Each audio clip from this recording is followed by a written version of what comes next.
नमस्कार दोस्तों, welcome to my YouTube channel. मैं doctor Komal Bahl. I hope आप सब ठीक हैं। दोस्तों, इस एपिसोड में हम लोग पढ़ेंगे तुलनात्मक अध्ययन का पार्ट नंबर 6। तो पार्ट नंबर 6 पे हम डिस्कस कर रहे थे जो पहले एपिसोड में बस्ती नेत्र के प्रमाण के बारे में। तो मैंने आपको बताया था चरक के अकॉर्डिंग बस्ती नेत्र का प्रमाण क्या होना चाहिए। अब इस एपिसोड में मैं आपको बताऊंगी कि बस्ती नेत्र का प्रमाण आचार्य सुश्रुत ने क्या बताया है।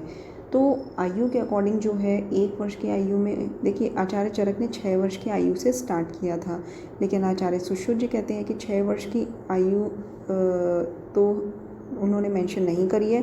1 वर्ष की आयु के लिए जो लंबाई है वो 6 अंगुल होती है और उसकी मोटाई जो है कनिष्ठिका अंगुल जितनी होती है। छिद्र का प्रमाण मूंग तुल्य बताया है एंड मात्रा 2% बताई है। ठीक है। 8 वर्ष की आयु 8 अंगुल लंबाई, मोटाई अनामिका जितनी, उड़द तुल्य छिद्र प्रमाण एंड 4% मात्रा। 16 वर्ष की आयु 10 अंगुल लंबाई होती है एंड मध्यमा इसकी मोटाई है, मटर तुल्य इसका छिद्र का प्रमाण है एंड 8% इसकी मात्रा है। 25 वर्ष की आयु में 12 अंगुल लंबाई का वस्ती नेत्र प्रमाण होता है एंड मोटाई इसकी अंगुष्ठोदर होती है और कोल अस्थि तुल्य, कोल मतलब बेर, तो बेर की अस्थि तुल्य इसके छिद्र का प्रमाण होता है, 12% इसकी मात्रा होती है। 70 वर्ष की आयु में 12 अंगुल की लंबाई होनी चाहिए। ठीक है। और मोटाई इसकी अंगुष्ठोदर जितनी होनी चाहिए, कोल अस्थि तुल्य एंड 8% मात्रा। देखिए 25 वर्ष एंड 70 वर्ष या उससे ज़्यादा लंबाई, मोटाई एंड छिद्र का प्रमाण सेम है, बस मात्रा का थोड़ा अंतर है। 25 वर्ष में 12% बताया है एंड 70 और 70 से अबव वर्ष में 8% की मात्रा बताई है। ठीक है। मैं आपको एक बार फिर से ये रिपीट कर देती हूँ। 1 वर्ष में 6 अंगुल, 1, 8, 16, 25, 70, आप ऐसे याद रखिए। 6, 8, 10, 12, 12। कनिष्ठिका अनामिका मध्यमा अंगुष्ठोदर मूंग तुल्य उड़द तुल्य मटर तुल्य कोलस्थी 2, 4, 8, 12, 8%। ठीक है। 1 वर्ष में 6 अंगुल की लंबाई, कनिष्ठिका जितनी मोटाई, मूंग तुल्य छिद्र प्रमाण 2% मात्रा। 8 वर्ष में 8 अंगुल लंबाई, अनामिका मोटाई, उड़द तुल्य छिद्र प्रमाण 4% मात्रा। 16 वर्ष में 10 अंगुल लंबाई, मध्यमा मोटाई, छिद्र प्रमाण मटर तुल्य होता है एंड 8% मात्रा होती है।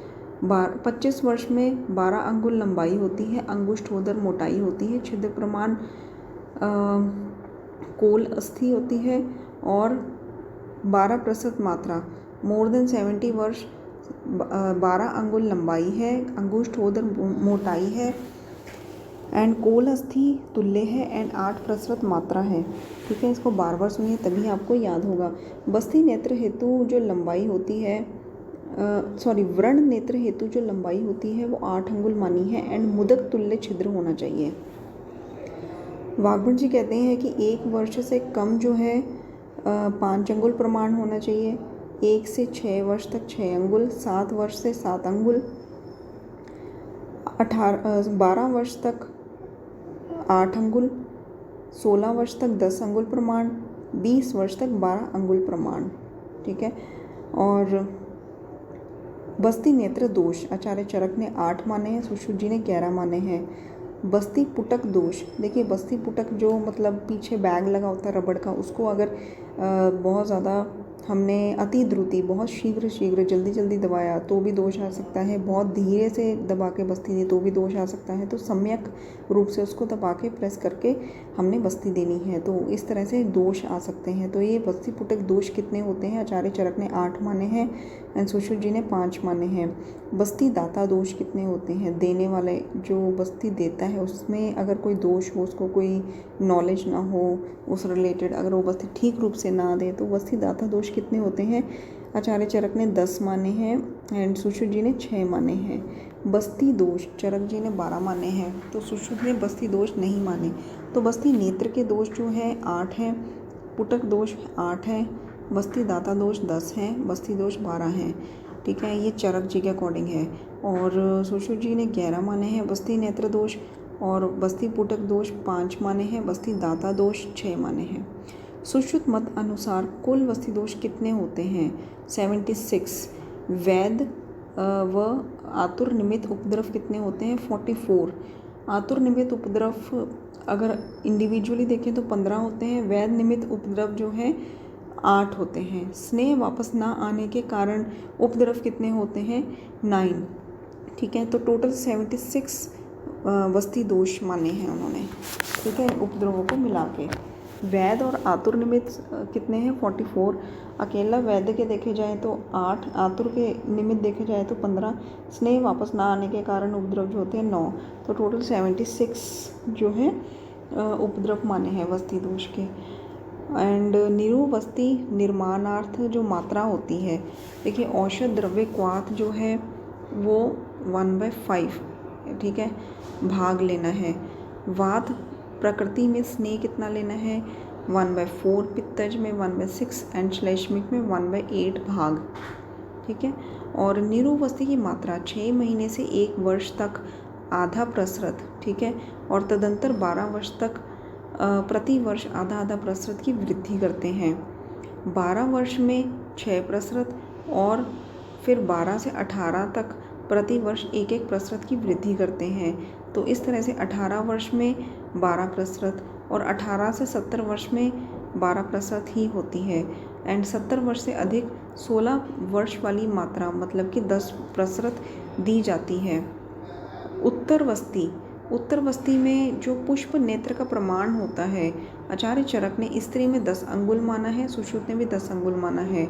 ठीक है, और सुश्रुत जी ने कहते हैं कि 10 अंगुल में कर्णिका जो होती है वो 4 अंगुल पर होती है। कर्णिका मतलब जो बल्ज होता है। एंड पुरुष में 12 अंगुल माना है आचार्य चरक ने एंड 14 अंगुल माना है आचार्य सुश्रुत ने। एंड कर्णिका जो होती है आचार्य सुश्रुत ने मध्यम में मानी है। बस्ती नेत्र छिद्र स्त्री में मुदक प्रमाण का एंड पुरुष में सर्षप प्रमाण का। नेत्र में प्रवेश, ठीक है, नेत्र प्रवेश जो है स्त्री में योनि मार्ग में 4 अंगुल प्रवेश करना चाहिए, मूत्र मार्ग में 2 अंगुल प्रवेश करना चाहिए। बाला में योनि मार्ग में उत्तर बस्ती नहीं देते हैं एंड मूत्र मार्ग 1 अंगुल नेत्र प्रवेश करवाते हैं। आचार्य सुश्रुत कहते हैं कि पुरुष में 6 अंगुल उत्तर बस्ती नेत्र प्रवेश करवाया जाता है। उत्तर बस्ती की मात्रा जो है आचार्य चरक ने आधा फल मानी है, और जिसमें जो स्नेह होता है वो पुरुष में 1 प्रकुंच होता है, स्त्री में 1 प्रसरत होता है। क्वाथ जो है वो पुरुष में 1 प्रसरत होता है एंड स्त्री में 2 प्रसरत होता है। ठीक है, एंड मगर स्त्री में भी वस्ती शोधनार्थ क्वार्थ की मात्रा 1 प्रसरत ही लेने का विधान है, ये याद रखिएगा। ठीक है, जहाँ पर अगर थ्योरेटिकली देखें तो क्वाथ स्त्री में 2 प्रसरत बताया है, पर प्रैक्टिकली देखें तो वस्ती शोधनार्थ क्वाथ की मात्रा 1 प्रसरत ही लेने का विधान है। ठीक है, स्नेह स्त्री में 1 प्रसरत है, क्वाथ डबल लिया है। पुरुष में स्नेह 1 प्रकुंच है एंड क्वाथ 1 प्रसरत लिया है। ये तो थी उत्तर बस्ती की मात्रा। ठीक है, और पुष्प नेत्र का प्रमाण मैंने आपको बताया है, उसका प्रवेश कराने की विधि बताई है। तर्पण हेतु काल क्या होते हैं सुश्रुत जी के अकॉर्डिंग? देखिए, स्वस्थ नेत्र में तर्पण अगर करना हो अक्षी तर्पण तो 500 मात्रा काल तक करनी चाहिए। पित्तज व्याधि में 800 मात्रा तक एंड कफज व्याधि में 600 मात्रा तक। सबसे ज़्यादा इन्होंने पित्तज व्याधि में बताई है, स्वस्थ में 500 एंड कफज में 600। वात में सबसे ज़्यादा वात में बताई है 1000 मात्रा तक तर्पण करना है। ठीक है, मात्रा कैसे गिनते हैं? ब्लिंकिंग ऑफ आइज से। ठीक है, आइज़ में जब हम तर्पण करते हैं अक्षय तर्पण तो आइज़ को ब्लिंक करते हैं तो फिर वो मात्रा कहलाई जाती है। अधिष्ठान भेद से जो वर्तनगत व्याधि होती है उसमें मतलब अधिष्ठान वेद से तर्पण हेतु काल क्या होना चाहिए? तो वर्तनगत व्याधि अगर होती है तो 100 मात्रा काल तक, संधिगत में 300, शुक्लगत में 500, कृष्णगत में 700, दृष्टिगत में 800 एंड सर्वगत व्याधि में 1000। ठीक है, न्यून दोष 1 दिन, मध्यम दोष 2 दिन एंड दोष प्रबल हो तो 5 दिन करवाना है। ठीक है, दोष भेद से ये बताया हुआ है काल 1, 3 एंड 5 दिन। पुटपाक, देखिए पुटपाक जो होता है दोष अनुसार कफज रोग में 1 दिन तक, वातज रोग में 3 दिन तक, पैथिक रोग में 2 दिन तक। इसके बाद है कर्म अनुसार लेखन पुटपाक 1 दिन तक, मतलब कि 100 मात्रा काल तक देना चाहिए। स्नेहन पुटपाक जो है 2 दिन तक, मतलब 200 मात्रा काल तक देना चाहिए। एंड रोपण पुटपाक 3 दिन तक, मतलब 300 मात्रा काल तक दिया जाता है। और इसके अलावा है कि जो सेक होता है, सेक जो होता है वो पुटपाक से 2 गुना, मतलब डबल काल तक देना चाहिए। ठीक है, जो लेखन पुटपाक जो है ये 100 मात्रा काल तक बताया था, तो उसका डबल लेखन सेक जो है 200 मात्रा काल तक बताया है। स्नेहन जो है 400 मात्रा काल तक, रोपण जो है 600 मात्रा काल तक, मतलब डबल आपने कर देना है। जो सेक होता है, सेक देने का काल होता है, पुटपाक देने का काल सेक से आधा माना जाता है। और इसके बाद है कि जो आश्चोतन होता है उसमें लेखन जो है 7 या 8 बूंद प्रयोग करते हैं। एंड स्नेहन जो है 10 बूंद, रोपण जो है 12 बूंद। शिरोवस्ती में शिरोवस्ती धारण काल तर्पण से 10 गुना ज़्यादा होता है। ठीक है, अंजन में गुटिका अंजन और रसांजन की मात्रा क्या होती है? लेखन हेतु 1 हरेणु, प्रसादन के लिए 1.5 हरेणु, एंड रोपण के लिए 2 हरेणु। ठीक है, और इसके अलावा चूर्ण अंजन की मात्रा क्या होती है? 2 शलाका, 3 शलाका और 4 शलाका, ये 3 मात्राएं बताई हैं।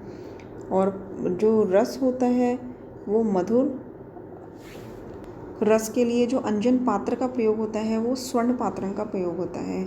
अमल जो ये मैं अंजन पात्र के बारे में बता रही हूँ। जो अमल रस है उसके लिए रजत पात्र का, लवण के लिए मेष श्रृंग, कटु के लिए वैदुर्य, तिक्त के लिए कांस्य एंड कषाय के लिए ताम्र एंड लोह पात्र का प्रयोग किया जाता है। इसके बाद हम बात करेंगे अंजन की शलाका के लिए। तब तक के लिए मिलते हैं नेक्स्ट एपिसोड में। आई होप आपको ये एपिसोड यूज़फुल लगा हो। इसमें कई पॉइंट्स हैं जो बड़े कन्फ्यूजिंग से हो सकते हैं, काउंटिंग ईजिली याद नहीं रहती है, इसको बार बार सुनेंगे तो दिमाग में बैठेगी, क्योंकि एज इट इज़ ये क्वेश्चन कई बार आए हुए हैं। तो चलिए दोस्तों, आई होप आपको ये वीडियो यूज़फुल लगी होगी। एंड अगर आपको हमारा चरक बूस्टर बैच ज्वाइन करना है, जिसमें हम आपको 2 हफ्ते में कंप्लीट चरक संहिता पढ़ाएंगे, रिकॉर्डेड लेक्चर्स देंगे व्हाट्सएप पर, एंड आपको नोट्स भी मिलेंगे, अगर वो ज्वाइन करना है तो अफोर्डेबल फ़ीस में हम आपका रजिस्ट्रेशन कर देंगे। आप कमेंट बॉक्स में कमेंट करिए। एंड अगर आपको चरक वॉल्यूम 1 पर सूत्र स्थान, निदान, विमान, शारीर एंड इंद्रिय स्थान पर MCQ की PDF ऑनलाइन बुक चाहिए तो 200 रुपये में हम लोग वो बुक दे देंगे आपको। आप कमेंट बॉक्स में कमेंट करिए। इस बुक में हमने 5 स्थानों में से चैप्टर वाइज, एक चैप्टर में से मैक्सिमम मोस्ट इंपॉर्टेंट क्वेश्चंस जो है सेपरेट करके बुकलेट बनाई है। अगर वो आपको चाहिए तो कमेंट बॉक्स में कमेंट कर सकते हैं। धन्यवाद।